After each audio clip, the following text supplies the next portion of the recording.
नमस्कार। हिमदर्शन टीवी शिमला के लिए मैं विजेंद्र दत्त गौतम आपका स्वागत है। चुनावी चर्चा को आज आगे बढ़ाते हुए हमारे साथ आम आदमी पार्टी के प्रवक्ता श्री गौरव शर्मा जी हमारे साथ हैं और आज हम राजनीति के अहम बिंदुओं पर इनके साथ में चर्चा करेंगे। गौरव शर्मा जी 20 साल से समाज सेवा के क्षेत्र में है। वर्तमान में आम आदमी पार्टी की एक बुलंद आवाज के साथ राजनीति का उद्घोष कर रहे हैं।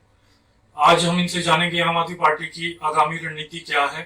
आम आदमी पार्टी सारे विधानसभा क्षेत्रों में लड़ रही है। शिमला में चुनाव होने हैं नगर निगम के, उसमें भी आम आदमी पार्टी की क्या भूमिका रहेगी, क्या रणनीति है। सबसे पहले तो आम आदमी पार्टी के प्रवक्ता श्री गौरव शर्मा जी का स्वागत है। धन्यवाद भाई साहब, बहुत बहुत धन्यवाद। हमारा सबसे पहला और अहम प्रश्न ये है कि टिकट आवंटन प्रक्रिया को लेकर आम आदमी पार्टी की क्या रणनीति है। मैं पहले तो आपका धन्यवाद करता हूँ हिमदर्शन न्यूज चैनल का। आम आदमी पार्टी एक बहुत ही नए सोच के साथ, नई ऊर्जा के साथ और परिवर्तन के लिए, देखिए सामाजिक परिवर्तन और सारी चीजें जो लंबे समय से राजनीति में चली आ रही है और उन पारियों को खत्म करने के लिए आम जनमानस की आवाज बनकर आम जनमानस की क्या दुविधाएं हैं, क्या उनकी दिक्कतें हैं, उनको कैसे पूरा किया जाए और उसके लिए कैसे काम किया जाए, उन सबको लेकर हिमाचल प्रदेश में इसने आगाज किया है। बाकी अन्य राज्यों में आपने देखा ही होगा हमारा कितना अच्छा कार्य चल रहा है और हमने वहाँ पे काम भी किया है, परिवर्तन भी किया है और काम के क्षेत्र में बहुत अच्छी चीजें जो है हमने वहाँ पे स्थापित की है। तो जो आगामी हिमाचल प्रदेश के चुनाव है, आप जैसे बात कर रहे हैं कि टिकट आवंटन की क्या रणनीति रहेगी, देखिए आम आदमी पार्टी ने पूरे प्रदेश के अंदर आम जनमानस, जो लोग बहुत लंबे समय से कुछ करना चाहते थे, वो सामाजिक क्षेत्र में लगे थे, अन्य वर्गों में लगे थे, चाहे कोई प्रोफेशनल व्यक्ति है, व्यापारी है, कर्मचारी है, या कोई इच्छा रखता था, कोई अपनी सोशल एनजीओ चला रहा था, ऐसे करके एक सामूहिक जो हमने समूह हिमाचल प्रदेश के अंदर बनाया है आम जनमानस का। देखिए हम नेताओं को लेने में विश्वास नहीं रखते, कोई आ जाए तो उनका स्वागत है, क्योंकि अच्छे लोग बहुत सी जगह हो सकते हैं। तो आम आदमी पार्टी भी सिर्फ इस पे कार्य कर रही है कि अच्छे लोग आए, अच्छे लोग पार्टी में ज्वाइन करें, काम करें। और जब पार्टी नेतृत्व, जब हिमाचल प्रदेश की चुनाव की घोषणा होगी, उसके बाद हाईकमान बैठेगा, हमारे लोग प्रदेश में उनके साथ बैठेंगे। और मोस्ट ऑफ दी चीज मैं आपको बताना चाहता हूं कि गौतम जी, सारी चीजें जो होती हैं वो सर्वे के आधार पर होती है। अगर सर्वे के अंदर व्यक्ति, हर कार्यकर्ता का जो है चुनाव लड़ना राइट है, हम ये मानते हैं कि जो व्यक्ति पार्टी के लिए काम कर रहा है, पार्टी के लिए 2 सेकंड भी अगर निकाल रहा है तो उसका उतना ही राइट है जितना 24 घंटे वाले का राइट है।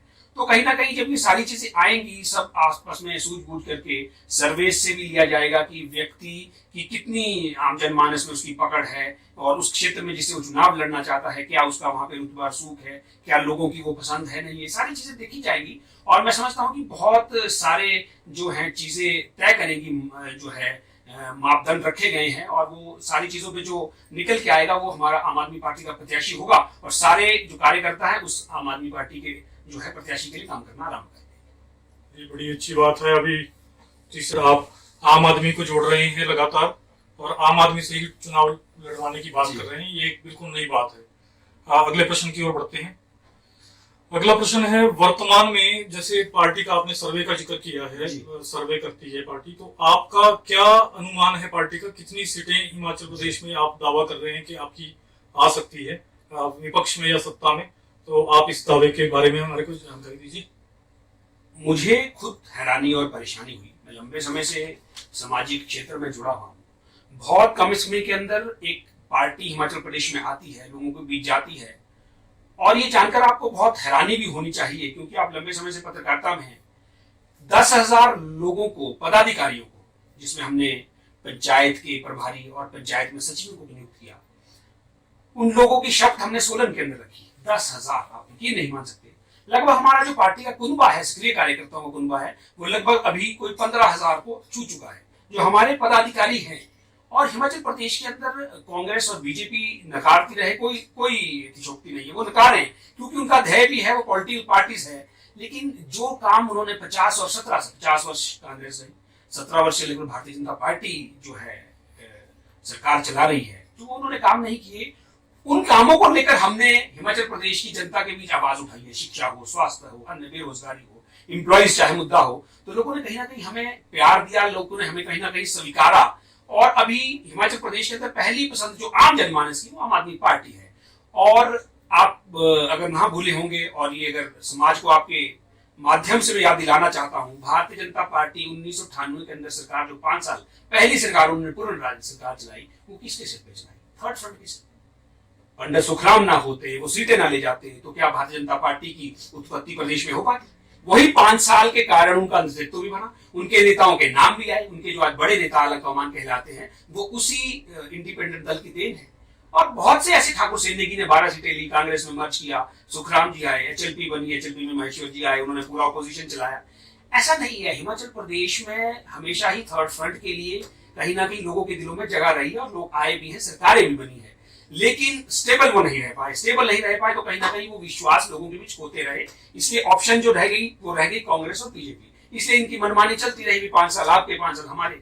लेकिन आपको यहाँ पे मैं आपको काटना चाहूंगा, आम आदमी पार्टी कोई क्षेत्रीय दल नहीं है। आम आदमी पार्टी एक बहुत बड़ी नेशनल पार्टी है। लगभग 2 राज्यों में हमारी पूर्णतः सरकार चल रही है बहुमत के साथ, बहुत से राज्यों में हम चुनाव लड़ चुके हैं, बहुत बड़ी ऑर्गेनाइजेशन हैं, और हरियाणा के अंदर हम इतना बेहतर कर रहे हैं, गुजरात के अंदर हमारी बहुत अच्छी मुहिम अभी विधानसभा चुनावों से रिलेटेड चल रही है, और जिस तरीके का वहां आम जनमानस आम आदमी पार्टी के साथ जुड़ रहा है, मैं समझता हूँ गुजरात में बहुत बड़ा बदलाव देखने को मिलेगा। हिमाचल प्रदेश आपके समक्ष है। हिमाचल प्रदेश में हम अलग जाके रखे हुए हैं, कोई ना कोई हमने जो है लोगों के साथ बातचीत कर रहे हैं, लोगों के बीच जा रहे हैं, विभिन्न वर्गों के लोगों से हम जान रहे हैं कि उनकी क्या समस्या है, उसको पूरा करने के लिए हम उसमें उनको कह रहे हैं कि हम इसे पूरा करेंगे आप लोगों के साथ मिलकर। तो कहीं ना कहीं जो है आम आदमी पार्टी पहली पसंद हिमाचल प्रदेश में जो है लोगों की बनती जा रही है। कांग्रेस और भारतीय जनता पार्टी न खारे वो उस कबूतर की रंग की हालत है, आंख मूंद लो और फिर की बिल्ली हमें नहीं देख रही है, तो उस प्रकार से। और हम कोई राजनीति करने भी नहीं आए, हमारा कोई उनसे राजनीतिक प्रतिशोध लेने का कोई ऐसा नहीं है कि हम उनसे कोई कांग्रेस और बीजेपी कोई स्कोर सेटल करना चाहते हैं। हम कुछ नहीं, हम लोगों के बीच जा रहे हैं। भाई देखिए, इतने साल इन्होंने कार्य किया है, और ये चीजें आप इन लोगों से पूछिए कि आपने ये अभी तक क्यों नहीं किया, और अगर इन्होंने नहीं किया तो आज चुनाव में वो कहने की आवश्यकता भी नहीं है। जब आपने पहले ही नहीं किया तो अब भी नहीं करोगे। तो कहीं ना कहीं मुद्दे हैं, हम मुद्दों को जो है बताने आए हैं और उन चीजों को बेहतरी करने के लिए आए, परिवर्तन जो है सामाजिक परिवर्तन और सारी चीजों के लिए आए हैं। तो उसमें राजनीतिक हमारा किसी से कोई ना द्वेष है ना कोई प्रतिबंध है। बड़ी अच्छी बात है, बहुत उत्साह के साथ आम आदमी पार्टी मैदान जंग में है, और देखना होगा आने वाले समय में पार्टी का ऊंट किस करवट बैठता है। अगले प्रश्न की ओर बढ़ते हैं। शिमला नगर निगम चुनाव भी फिलहाल अधर में है, न्यायिक प्रक्रिया के अंतर्गत कार्रवाई चल रही है, लेकिन चुनाव होने हैं। आपको आम आदमी पार्टी को बड़ा पर्याप्त समय मिला यहाँ पे चुनाव लड़ने के लिए। क्या आपका आम आदमी पार्टी का नगर निगम चुनाव में उतरने का क्या एजेंडा है और कितनी तैयारी है? देखिए, मैं दुरुस्त करना चाहूंगा आपको, न्यायिक प्रक्रिया कब हुई? जब सरकार ने सारी चीजों को समय दिया। मैं समझता हूं भारतीय जनता पार्टी की सरकार थी, नगर निगम भारतीय जनता पार्टी की थी, जो तैयारियां 1 साल पूर्व हो जानी चाहिए थी, आज तक भी हुआ है। मैं खुद नगर निगम में पार्षद रहा हूं, सारी चीजें साल पहले पूरी हो जाती हैं, चाहे वो गणना हो, डिलिमिटेशन ऑफ वार्ड्स हो, सब सारी चीजों को जो है विलंब भारतीय जनता पार्टी द्वारा किया गया, क्योंकि कहीं ना कहीं बहुत बड़ा डर भारतीय जनता पार्टी के दिल में ये बैठ गया था कि 6 महीने बाद विधानसभा का चुनाव है। अगर हमने नगर निगम में बहुत सी त्रुटियां थी, लोग बहुत परेशान थे शिमला के, चाहे वो आप देख लीजिए नगर निगम की एपी शाखा हो, जल प्रबंधन बोर्ड हो, बाकी चीजें हो, भवन पास नक्शे हो और कूड़े के बिल हो, सारी चीजों से शिमला नगर निगम की जो जनता थी, जो उस एरिया में रहती है, वो कहीं ना कहीं परेशान और हताश भारतीय जनता पार्टी से थी। तो भारतीय जनता पार्टी को लगा कि इसे लिंगर ऑन करने के लिए सारे उन्होंने प्रोपोगंडा किए। अल्टीमेटली उन्हीं के कुछ लोगों ने उनको कोर्ट में उनको खड़ा कर दिया, कोर्ट से स्टे लगा। ये सारे लिंगन और प्रैक्टिस, ठीक है, कानून जो प्रक्रिया है उस पर हमें विश्वास है, आम आदमी पार्टी जो है लॉ पे पूरा भरोसा करती है, लेकिन कहीं ना कहीं मैं समझता हूं उस पर बहुत बड़ा कारण जो है भारतीय जनता पार्टी थी, नहीं चाहते थे, ना कांग्रेस चाहती थी ना भारतीय जनता पार्टी चाहती थी। अब रहा प्रश्न आम आदमी पार्टी का, हमें समय भी मिला, लेकिन जब समय नहीं था तब भी मैं आपको बताना चाहूंगा, जब ड्यू चुनाव मई एंड और जून में थे, नगर निगम लड़ने के लिए आम आदमी पार्टी पूर्ण तरीके से तैयार थी। उसका कारण क्या था? उसका कारण ये था कि भारतीय जनता पार्टी से लोग परेशान थे, हताश थे। वो नगर निगम जो 30 साल कांग्रेस ने शासित, कांग्रेस के कब्जे में रही, और उसे भारतीय जनता पार्टी ने प्रलोभन झूठ बोल के उनसे छीना, कहा कि हम बेहतरी करेंगे, वो उसमें 5 साल में फेल हो चुके थे, और बहुत बदतर हालत, 30 वर्षों से भी बदतर हालत उन्होंने 5 साल में नगर निगम की कर दी थी। तो कहीं ना कहीं दोनों पार्टियां एक्सपोज जो है शिमला की जनता के समक्ष हो चुकी थी, और उधर से हमारी वहां पे एंट्री थी। हम लोगों के बीच गए, हमने कहा पानी की बहुत बुरी हालत है, रोडों का कंस्ट्रक्शन बहुत बुरा हालत है, भवन नक्शों के बहुत बुरे हाल है। कूड़े के बिल जो है दमादम 10-20 हजार कूड़े के बिल दिया। पानी के बिलों की अब लाख लाख तक पानी के बिल पहुंचे। ये बहुत सी चीजें थी। शिमला को स्मार्ट सिटी के नाम पे कंक्रीट में भारतीय जनता पार्टी ने बदल दिया। दिल्ली से पैसा आया, दिल्ली से भरपूर मात्रा में पैसा आया विदाउट एनी कंसल्टेंसी। मैं दावे के साथ आपको ये कह सकता हूं कि बिना किसी प्रारूप के, बिना किसी योजना के वो पैसा अपने डंगों में लगा दिया। एक एक डंगे पे आपने 3-3 करोड़ रुपए लगा दिए, कंक्रीट कर दिया, और 3 करोड़ का डंगा 6 महीने में ढह जाता है। कोई पूछने वाला नहीं है। केवल मात्र आपका लक्ष्य ये था कि 100 करोड़ रुपए लग जाए। उसका कोई विजन नहीं था, उसकी कोई प्लानिंग नहीं थी। तो बहुत से मुद्दे शिमला के लिए हमारे पास थे, जनमानस के बीच जाने के लिए, जिसकी हम चर्चा भी कर रहे थे। और आम आदमी पार्टी तब भी तैयार थी, आज भी तैयार है। और आम आदमी पार्टी कोई पॉलिटिकली तैयार नहीं, मैंने पहले भी कहा। हम लोगों के बीच आए हैं, हम जो है व्यवस्था परिवर्तन करना चाहते हैं। मूलभूत सुविधाएं जो नगर निगम में लोगों को मिलना चाहिए, जो उनका हक है, उनसे टैक्स हम ले रहे हैं। और नगर निगम में तो जो लोग रहना नहीं चाहते, आज की स्थिति तो मैं आपको बताऊं ये है कि व्यक्ति को अगर शिमला नगर निगम में रहने के लिए हम ऑफर दें, पहले सिटी में उल्टा था कि शिमला रहना चाहते थे, आज अगर हम गए तो कहते नहीं, हम शिमला नहीं रहना, हम थोड़ा बाहर ग्रामीण क्षेत्र की तरफ रहना चाहते हैं। ये सारी चीजें एडमिनिस्ट्रेशन और सरकार के उनके जो उनको परेशान किया गया, हताश किया गया, निराश किया गया, उसकी वजह से ये मानसिक उत्पत्ति उनके अंदर हो गई कि हम शहर में नहीं रहना चाहते थे। उन सारी चीजों को ठीक करने के लिए आम आदमी पार्टी तत्पर थी। हमने कहा ये सारी चीजें जो आपकी मूलभूत सुविधाएं वो आपको प्रदान करवाई जाएगी। ये सारे मुद्दे हैं आपके समक्ष बैठ के ठीक किए जाएंगे और लोगों से पूछा जाएगा वार्ड में किस वार्ड की क्या समस्या है, उनको पूर्ण करने के लिए हमारे लोगों ने उसमें बिल्कुल निरंतर उसमें काम करना था और वो हमारे मुद्दे रहने थे। ये आम आदमी पार्टी के पास मुद्दों की कमी नहीं है, बहुत आक्रामक रूप के साथ राजनीति होगी इस बार और चुनाव देखने की बात होगी। फुल आक्रामकता के साथ जब आम आदमी पार्टी दूसरे राजनीतिक दलों के साथ मुकाबला करेगी तो मुद्दों की बरसात जमकर होने वाली है। हिमाचल प्रदेश में आप हर सीट पे लड़ रहे हैं, आपका चुनावी एजेंडा क्या होगा विधानसभा चुनाव को लेकर? देखिए, आम आदमी पार्टी ने अपने पैर, जैसे मैंने आपको कहा कि लगभग 15,000 पदाधिकारी पूरे प्रदेश भर में, किन्नौर से लेकर चंबा भरमौर तक आम आदमी पार्टी ने अपनी जो है जड़ें पसार रखी हैं और हर जगह हमारे पास अच्छी टीम है, काम कर रही है। ओवरऑल एजेंडा ऑफ विधानसभा हमारा सबसे बड़ा मुद्दा शिक्षा को उजागर करने के लिए आम आदमी पार्टी ने कमर कसी और मैं बधाई देना चाहता हूं आम आदमी पार्टी के कार्यकर्ताओं को, जो हमारे वॉलंटियर्स थे, वो गए कोने कोने में गए, उन्होंने शिक्षा की पोल हिमाचल प्रदेश में खोली। उन्होंने कहा कि 50 वर्ष कांग्रेस की सरकारें रही और 17 वर्ष भारतीय जनता पार्टी की सरकार रही, क्या शिक्षा के क्षेत्र में जो कहते हैं कि हम लिटरेसी में we are in number 2 throughout India, और उसकी गुणवत्ता का क्या हाल है? स्कूलों के बदतर हालत, स्कूल में टीचर नहीं है, शौचालय नहीं है, इंफ्रास्ट्रक्चर नहीं है, बहुत दयनीय स्थिति स्कूलों की हमने आपके माध्यम से, मीडिया के माध्यम से जनमानस को दिखाई और हमने खुली चुनौती दी हिमाचल प्रदेश के मुख्यमंत्री को, हिमाचल प्रदेश के शिक्षा मंत्री को कि आए आप बात करते हैं। हम कोई बहस नहीं करना चाहते, हम कोई आप पे आरोप नहीं लगा रहे, हम बात करना चाहते हैं कि ठीक है, स्थिति क्यों नहीं हुई? इतना करोड़ों रुपए का बजट आप हर साल के वित्त वर्ष में रखते हो विधानसभा के अंदर, वो कहां गया बजट? टीचर जिसको केवल मात्र विशुद्धता से बच्चे को बढ़ाना चाहिए और उसे पूरा अपना समय जो है स्कूल में बच्चे की गुणवत्ता पे लगाना चाहिए, सेंसस का काम वो मास्टर देख रहा है, स्कूल में मिड डे मील का काम वो मास्टर देख रहा है, बैंकों की सारी व्यवस्था वो मास्टर देखता है। वो तो कैश बुक और लेजर बनाने में व्यस्त है, बच्चे को कहां पढ़ाने के उनके पास सोच सकते? बच्चे की स्थिति ये नहीं है। Quality of education was very poor, बहुत डिग्रेड हो गया था, भवनों की बहुत जर्जर हालत थी। हमने आप लोगों के माध्यम से ये दिखाया, एक बहुत बड़ी बैच प्रदेश के अंदर जुड़ी और सरकार को मानना पड़ा कि सच में ये सारी चीजें, उन्होंने दूसरा के लिए सारे काम किए और अल्टीमेटली वो राजनीति पे आ गए। जो सत्ता पक्ष है उन्होंने कहा कि ऐसा है, दिल्ली है, ये, और उनके हास्य पर बयान आने लगे कि दिल्ली छोटा जगह है, दिल्ली में कम स्कूल है। अब हमने कहा भाई जितनी जगह हुई उतना तो है, उसमें तो बेहतरी हुई है। अब ये तो नहीं हो सकता कि आपके पास ज्यादा स्कूल है, आपका ज्यादा एरिया, तो आप नहीं करना चाहते। तो कहीं ना कहीं स्वास्थ्य एक बहुत बड़ा मुद्दा था आम आदमी पार्टी के पास। अभी देखिए, आम आदमी पार्टी ने 2 बड़ी गारंटी हिमाचल प्रदेश में दी है गारंटी के रूप में। बाकी अन्य दल मैनिफेस्टो के रूप में विधानसभा के चुनावों में आते हैं, वो कहते हैं कि हमारा मैनिफेस्टो है, हम इन मानकों पे काम करेंगे, ये हमारी प्रायोरिटीज रहेंगी। और मैं आपको बताना चाहता हूं कि वो मैनिफेस्टो केवल मात्र विधानसभा चुनावों में देखने को मिलता है।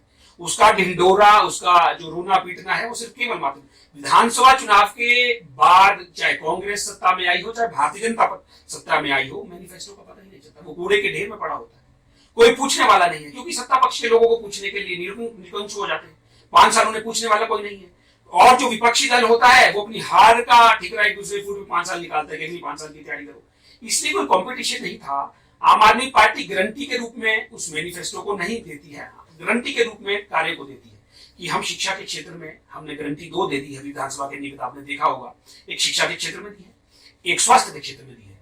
दोनों क्षेत्रों में कहा कि हमारे नौनिहालों के लिए पूरी एजुकेशन फ्री दी जाएगी, क्वालिटी ऑफ एजुकेशन को सुधारा जाएगा, इंफ्रास्ट्रक्चर बनाया जाएगा, शिक्षकों के पद भरे जाएंगे और शिक्षक केवल मात्र पढ़ाने का काम बच्चों को करेगा, अन्य किसी काम में उसको नहीं लगाया जाएगा। 12वीं तक की सारी शिक्षा फ्री, टेक्निकल एजुकेशन दी जाएगी, स्किल डेवलपमेंट उनकी करवाई जाएगी ताकि वो 12वीं के बाद अपने पैरों पे खड़ा हो सके, अपनी आजीविका को कमा सके। बहुत बड़ी एक हिमाचल प्रदेश के नौनिहालों के लिए बहुत बड़ी स्कीम दिल्ली ने ये गारंटी दी है। दूसरी, स्वास्थ्य के क्षेत्र में हमने गारंटी दी है। स्वास्थ्य के क्षेत्रों में हमने कहा कि पूरे हिमाचल प्रदेश में स्वास्थ्य का बहुत बेहतर हाल है। जिस प्रदेश के मुख्यमंत्री को आईजीएमसी में गलत टीका लग जाए और उसे अपनी जान बचाने के लिए रातों रात जो है दिल्ली जाना पड़े, एम्स भर्ती होना पड़े, उस प्रदेश में आम मेरे और आप जैसे आम जनमानस का क्या हाल होगा? हमें पूछने वाला कौन है? हमें तो बस हमारा मतलब हम अगर इनके स्वास्थ्य संस्थान में गए तो हम सीधे यमराज के पास हमारा टिकट कट जाएगा वहां से, ये बिल्कुल तय है।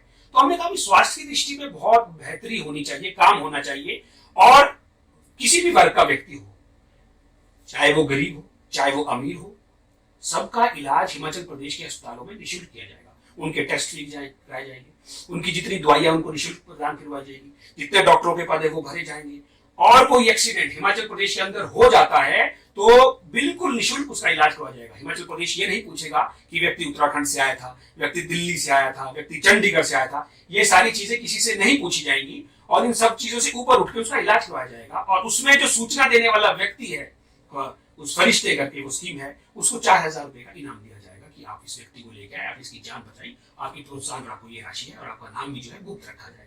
इस प्रकार से 2 गारंटी हमने बहुत बड़ी जो है प्रदेश में विधानसभा चुनावों की दे दी है। और आने वाले समय में हम महिलाओं के प्रति गारंटी देने वाले हैं, बिजली की हम बात करने वाले हैं, सीमेंट हिमाचल प्रदेश उत्पाद करता है उसकी हम बात करने वाले हैं, बेरोजगारी पे हम बात करने वाले हैं। बहुत जो ज्वलंत मुद्दे हिमाचल प्रदेश में है उनके रिलेटेड हिमाचल विधानसभा का चुनाव आम आदमी पार्टी जनमानस के बीच जाएगी, उनके बीच बात रखेगी, हर वर्ग की बात रखेगी और कहेगी कि इस बेहतरी के लिए हम काम करना चाहते हैं और आप हमें एक मौका दीजिए, सारी चीजें हम दुरुस्त करने की पूरा अपना जोर लगाएंगे।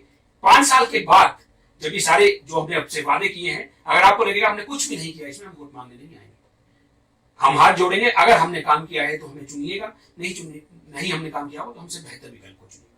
तो मैं समझता हूँ बहुत बड़ी राजनीतिक एक बात इस तरीके की आज तक ना मैंने देखी है और आप भी बहुत लंबे समय से इस जगत में है तो आपने भी नहीं देखी होगी। स्वास्थ्य और शिक्षा एक बड़ा मुद्दा बनने वाले हैं। अगले प्रश्न की ओर बढ़ते हैं।